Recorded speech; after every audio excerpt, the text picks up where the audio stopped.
Chapter 3. Weed Garden. In the clearing, a boy danced like a satyr. Or maybe he was still, and the clearing danced around him. Fletch crouched in the undergrowth, in the hot, thick air of August, listening to the forest sing and watching. Dressed in a pair of ragged jeans and a boldly patterned headband, the boy moved with leaps, spins, and soaring arms. His skin was darkly tanned, but the most unusual thing was his hair, shoulder length and silver white. He looked about Fletcher's own age, or maybe a year older. Now and then he paused briefly, becoming absolutely still with an arm or leg outstretched, as if he were a living statue. Then his stance dissolved into sweeping, fluid motion. It was like watching the flow of a river or a flurry of wind in the grass. Fletch kept still, entranced, part of his mind frantically searching for a way to return to the boat undiscovered. The creature in the clearing was something other than human. He was a satyr, maybe, or even a violent fusion of angel and animal. The only thing Fletch knew with any certainty was that he was watching something wild, far from human sensibility, so elemental that it was beyond his reach. The boy gave no sign that he had seen him, but turned and vanished through a gap in the undergrowth at the far edge of the clearing. Fletch found he had been clenching his hands, loosened them, and began to breathe again. But just as quickly he realized that the path he had followed was probably the only way out of the clearing. The boy would have to pass this way, and if he found him here, he would know that Fletch had been hiding, stealing his soul as he danced, putting it in his pocket to take home and ponder in secret. As quietly and as quickly as he could, Fletch set out along the trail the way he had come. By now he was convinced that it was a maze of sorts, a labyrinth composed of a single spiraling pathway, which had the annoying feature of doubling back, so that you felt you were getting nowhere. At last he came to the thicket of hawthorns and broke free into the open forest. After rambling around for a while, he found the lake and followed the shoreline back to the spot where he had left the boat. Now that he was safely away, he began to wish that he had approached the boy and spoken to him. His notions about him seemed childish and overblown. He must live somewhere nearby. It could be that his folks even owned the land. What really baffled him was the path itself. Surely it could not be natural. Why would anyone take the trouble to build such an intricate nature trail so far away from everything? As far as he could tell, the surrounding woods were undeveloped. Fletch reached home well before time for the gospel singing. Dad was listening to music in the parlor. That was how Fletch thought of it, now that he had seen the original plans. Tennessee Ernie Ford had been on the phonograph that morning before church, but he had retired, and Eugene Ormandy had taken his place, leading a performance of Beethoven's Ninth Symphony. Fletch liked the music. The piece was one of his favorites, and he would have stayed to listen, but he was curious to see whether the file boxes in the yellow room held anything more of interest. The closet door opened smoothly, admitting cool air and the smell of camphor into the quiet room. Fletch lifted down the second of the 3 buckram file boxes, and found it filled with photographs. He took them back to the library and spread them on the carpet. They seemed jumbled together in no particular order. The first one to catch his attention showed an early airplane, a de Havilland or a Jenny, overturned in a cornfield. Across the top of the photograph someone had written 5/1/23, night flying. Another sequence of photographs, showing a white radiant orb against a dark sky, bore the label Eclipse 3/10/23, altitude 15,000 feet. There were many more aerial photographs taken from a plane's open cockpit, showing a landscape of farmland and forest, along with pictures of field artillery, a dirigible called the Shenandoah, and men in military uniforms gazing up at a hot air balloon. One of the photographs showed the town of Assembly from the air. It was undated, but like the others, appeared to have been taken during the 1920s. Fletch could make out the line of the highway, the railroad, and the main streets. The church and pastorium were visible. Clearly, these were someone's personal photos, but there was a professional look about them. Fletch guessed the photographer had been a military pilot, and wondered who the person might have been. A different set of photographs contained portraits and depictions of rural landscapes. People posed in front of cotton barns and farming equipment.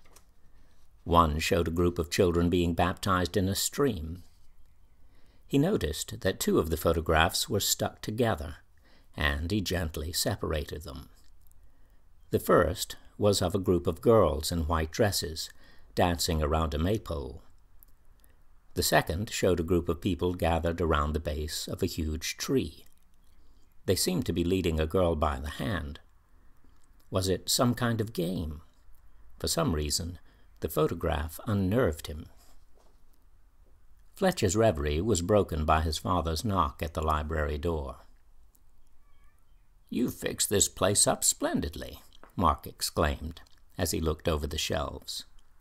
Then he noticed the photographs. "I remember those.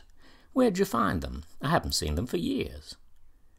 "In the closet in the yellow room. Do you know where they came from? Must have been someone in the Air Force." Mark nodded. "These belonged to my uncle. He was the real deal. Became a cadet in West Point after his father was killed in the Somme, then joined the Army Air Corps. I think he was the first person to map the Tennessee Valley from the air. But he only did the aviation ones. These others are by his partner, Cicero Simmons, who took a lot of photographs around Assembly before the First World War." He picked up the photo of the overturned plane. "If you like, I can have some of these blown up so you can frame them." Fletch nodded. "Sure, that'd be great." "I'm going down to the old campground for the singing, if you want to come. Some people have already begun to arrive." Assembly didn't ordinarily have Sunday night services, but the evening gospel singings were held once a month during the summer. Often accompanied by a hot dog roast, they were very popular with people from the surrounding communities. In favorable weather, 30 or 40 people might show up.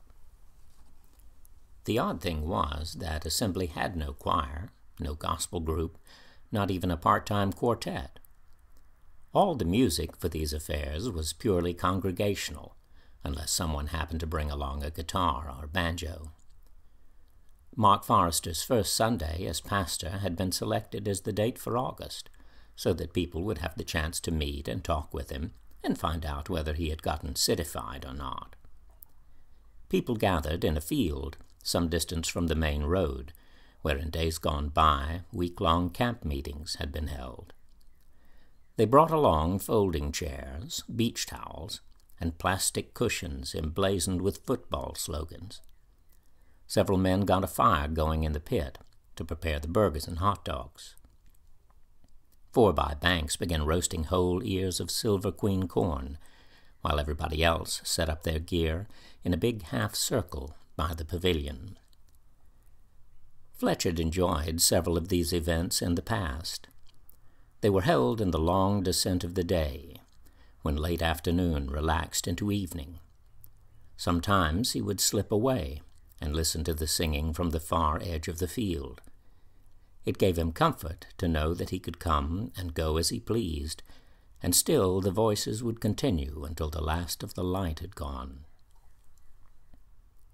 Before they drove to the campground, he put on a white shirt and a long pair of pants. On impulse, he retrieved the antique derby from its hat box in the yellow room closet and set it on his head.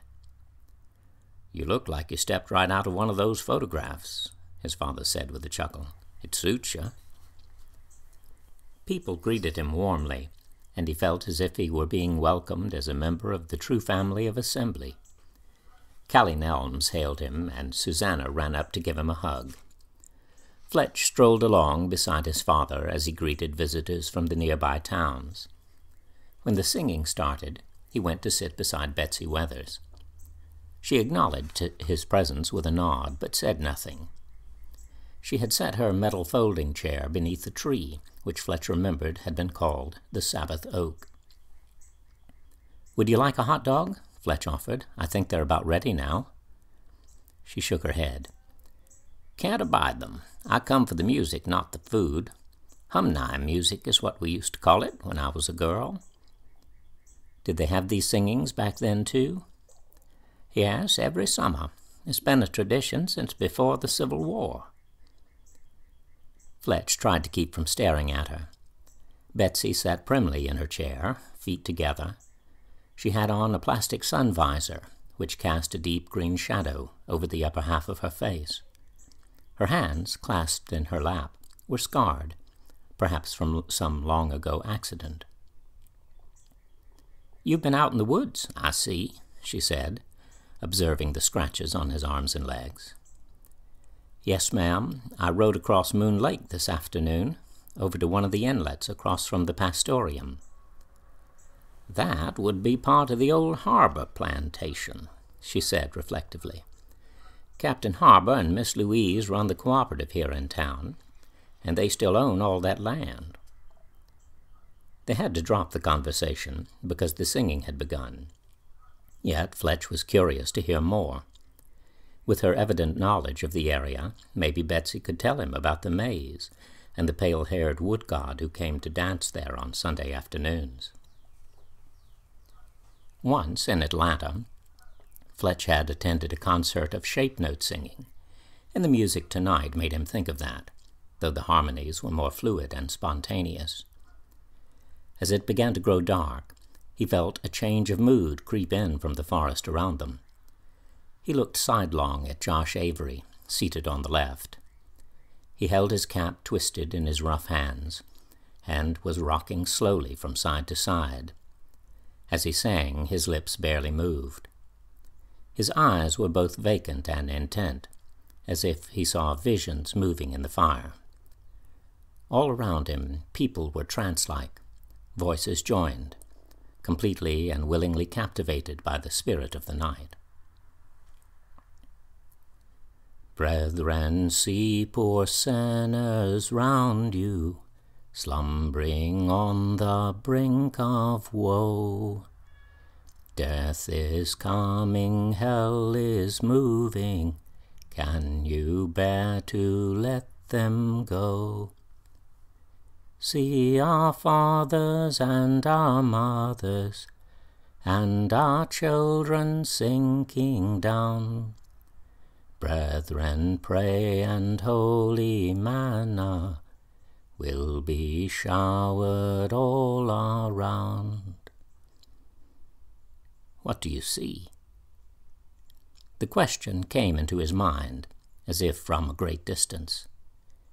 He looked about him, taking it seriously. He saw people singing. He saw flames and wood smoke and tree shadows. He saw Susanna dancing. When and where? Tonight, of course, here at the old campground, beneath the branches of the Sabbath oak. Go deeper, higher. Fletch wasn't sure what was happening, but he tried to do as he was asked. Deep was the valley on another night long past. High were the stars on a night in the world to come.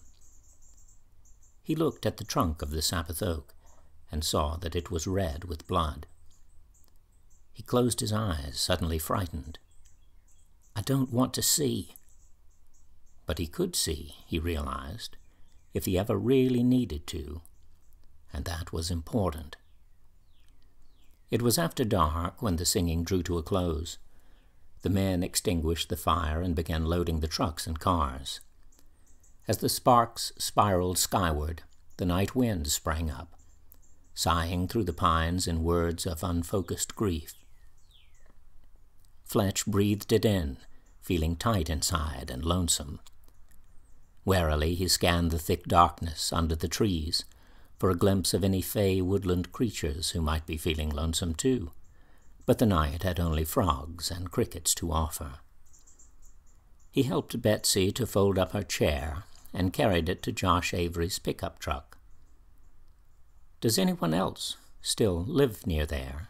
he asked her, feigning it as a casual question.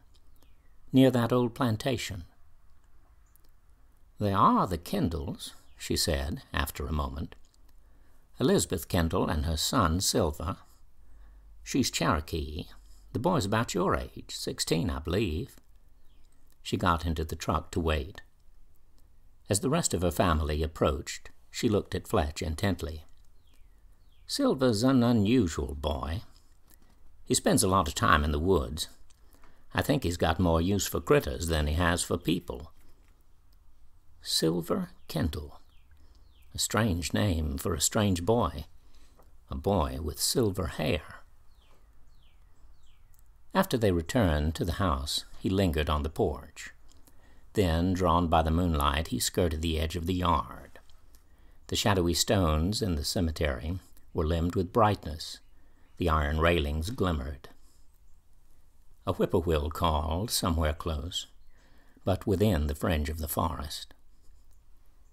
As he headed back toward the house, he nearly stumbled over the fallen rails of a zigzag fence surrounding an overgrown plot of ground. It was at the edge of the trees, about 20 by 30 feet, separated from the rest of the cemetery by the gravel drive. The fence was neglected and broken down, the rotten timbers replaced in spots by a muddle of wooden boards. The iron gate had rusted open, choked by a mass of honeysuckle. Turning sideways, he struggled through into a tangle of vines, low bushes, and small trees. A faint, sweet smell hung about the ground. Fletch stood in the silence, alone and earthbound. A heaviness was on him still. Maybe the absence of his mother. Maybe something else he couldn't name. It wrapped its tendrils around him almost compassionately, binding him with threads of separation. He didn't know a cure for it. He only knew he wanted to be free, to have his faith in life restored, to have someone to love and to be with. The pleasing scent he had noticed came from an abundance of small plants, mint, sage, and others he didn't recognize. This was the place his grandparents had called the weed garden, because of the rampant vegetation. Setting himself on a block of stone at one corner of the garden, he tried to draw in a feeling of peace with the scent of the sage. 3 joined circles were cut deeply into the surface of the stone. Sometimes a tombstone broke apart and was moved aside rather than repaired, and at first he thought this might be one of those, in spite of its unusual girth, but his fingers could find no trace of an epitaph. It was too dark for any investigation. Already a light had come on in his father's study, where he would remain until after midnight. Before Fletch left the weed garden, he bent and picked a leaf of sage. He put it on the nightstand near his bed, and when he awoke late at night, slightly chilly and sad, he reached out in the darkness and touched it, breathed its wild green scent, and it gave him comfort. Just before dawn, he dreamed of chipmunks, a dream which had recurred since he was very young, always following a similar pattern. On waking, he wrote down everything he could remember about it. Outside, crawling, investigating. There are burrows under her fence like the weed garden, broken down and wrapped in briars. Thick vines, moss, and lichen. The wood rotten, damp, ancient. I wait quietly and they come out. A chipmunk family who can talk. They want to know what I'm going to be when I grow up. This time I tell them I want to live like they do, if they'll let me stay. They consider it and tell me, first, you have to learn to travel the forked ways. Mark had left a note by the coffee pot to say that he had driven to Atlanta to pick up the last of his mail from the office at his old church. The note also suggested that Fletch get out the riding mower and try to shape up the yards. Fletch made a cup of coffee and went out to the weed garden to get a better look at the stone he had found. Last night's mood had vanished, driven away by memory of the dream and the joy of morning air. The sun stretched itself on the pine needles, lounged among the companionable graves, where all the dead were resting in the light, their lichened stones jubilant in the tall grass. The weed garden looked inviting, shady and naturally enclosed. The big stone bore no markings other than the interlaced circles, but the surface was badly weathered. Had the design been less deeply engraved, it would have worn completely away. A similar stone stood at each corner of the garden, and he cleared the undergrowth from around them, searching for more carvings. All the stones were of roughly shaped granite, pitted and worn with age, nearly identical except that none of the other three had any markings, unless, of course, the designs were on the bottom. Fletch grasped the edges of one of the stone blocks and strained against it, but it was too heavy to shift, too deeply embedded in the earth. Searching among the weeds, he found a broken iron fence rail, and it gave him just the extra heft needed to tilt the stone onto one side. The bottom was caked with moldy earth, and the ground beneath was riddled with the fetid tunnels of an evil-looking red centipede, which lashed about angrily before wriggling away. Carefully, Fletch scraped the dirt away with a stick, and discovered that a design was indeed carved onto the stone. His breath quickened as he realized he was staring at a careful engraving of a labyrinth, in which a single pathway spiraled toward a center circle, doubling back on itself 7 times.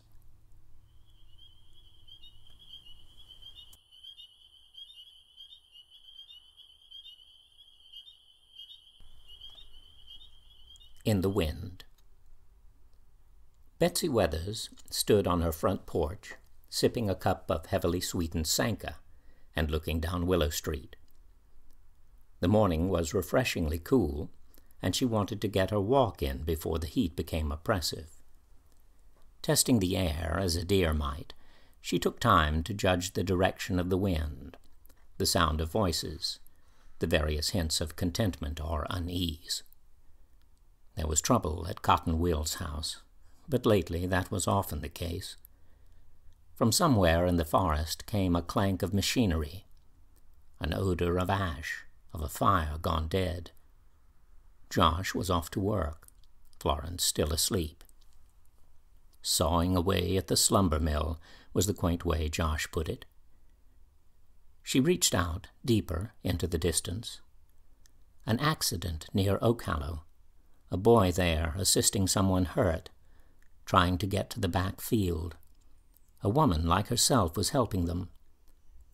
Tiny, overgrown fenced yard enclosing outbuildings. Was the fence electric? She looked away toward Pentadactylo, but all was quiet there. Shadow of the towering rock on stone walls. Children playing marbles by the church door. White tablecloth.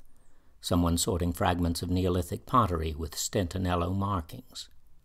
Saul's Ward, also quiet, swans gliding on the stream.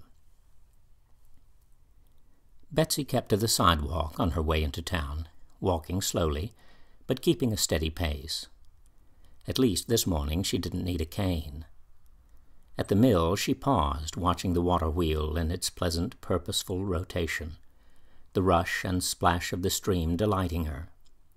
It would be good to fish for brim in the mill pond later in the afternoon, perhaps fry some up for supper with turnip greens, cornbread, and a fresh Vidalia onion. She would send some in a basket to the Forresters, and give Susanna Nelms a nickel for taking it over there. The boy intrigued her. That old black hat suited him, with his dusky complexion and tangled hair. He was sick at heart, but there was hope for that. He was thinking about Silver.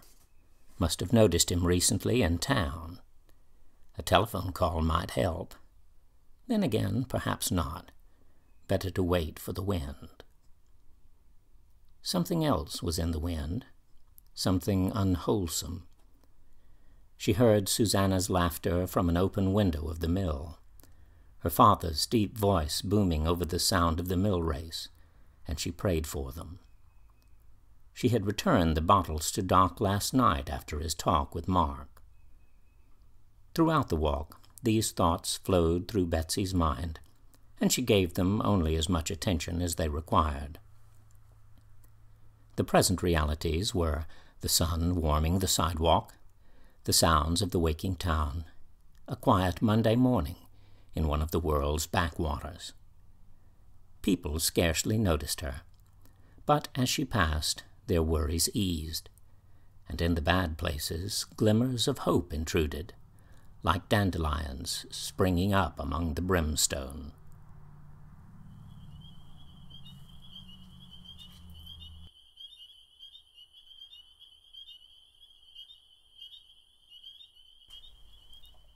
Some kind of trap.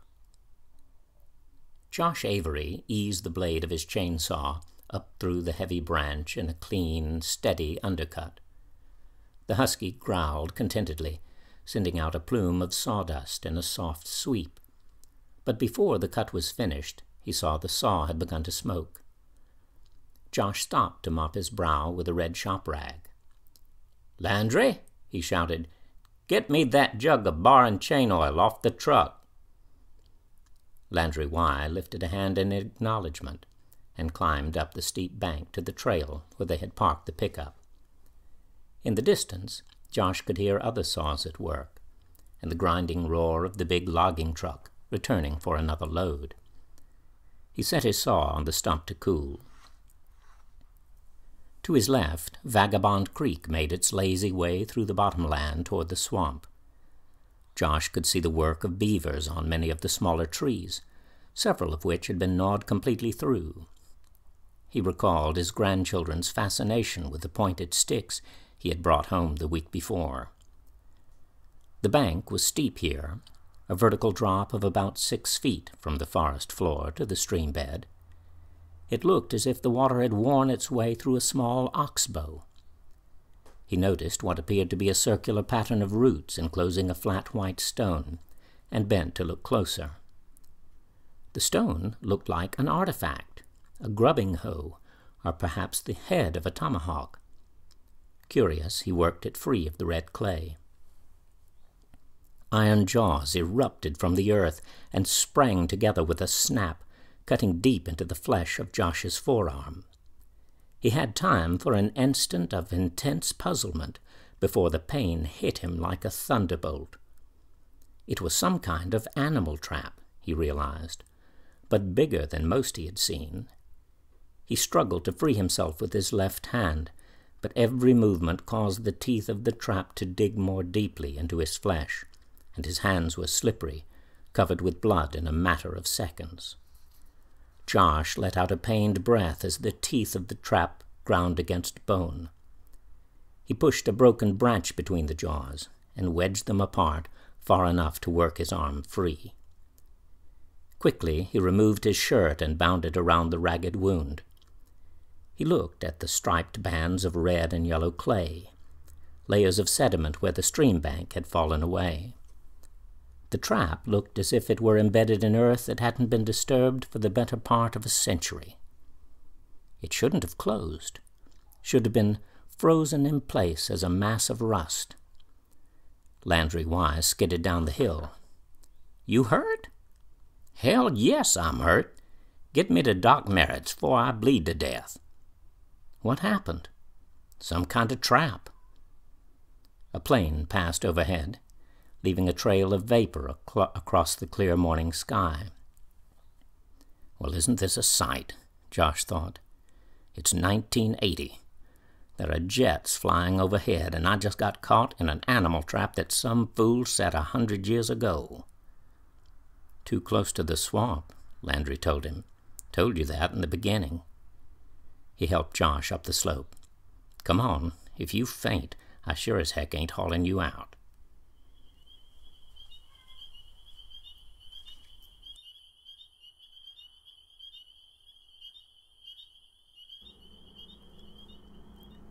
I hope you've enjoyed Chapter 3 of The Forked Ways.